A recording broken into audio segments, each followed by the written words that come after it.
your daily updates. Newsman Dennis Daily offers his take on the events of the day in another daily video blog. Hi, and thanks again, everybody. How are you surviving the summer? Remember when we talked about history, when we had a clip from a Watergate documentary, and I was saying how much better it must be for young people today to have all those wonderful recreations available on the History Channel and other places, better than when I was a kid. Because most of the history I learned was out of books or Hollywood movies, where it wasn't always correct. But people who went to the movies in the generation just before me did get a lot of correct history. News, as a matter of fact. For in the days before television, all of the major motion picture studios produced newsreels, narrated films of what had been going on in the previous week. It was on this weekend in 1945 that World War II came to an end, and the newsreels covered it in a fantastic way.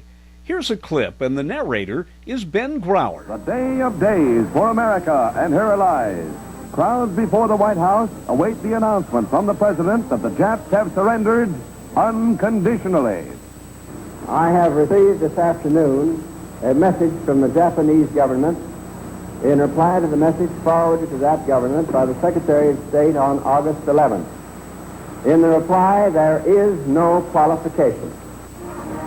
Reporters rush out to relay the news to an anxious world and touch off celebrations throughout the country. Washington is jubilant.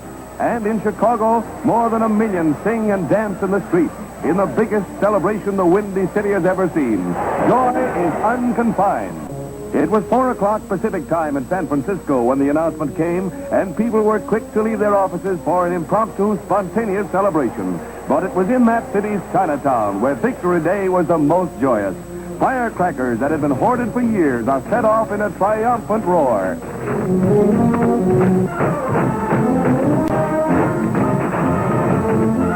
Seattle let loose all the pent-up emotions of 3 years and 8 months of war. And to the victors, the spoils. The pose may not be dignified, but the young lady is not the least upset. Peace, it's wonderful.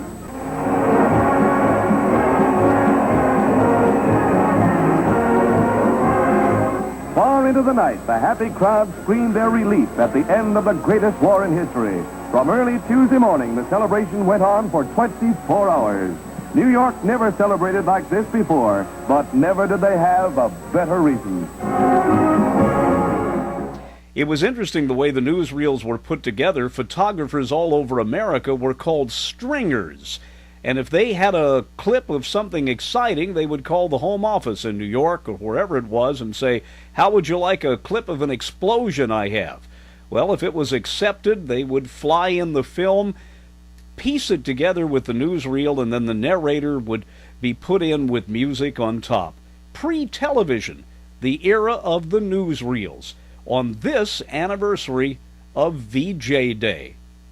I'm Dennis Daly with your daily news update.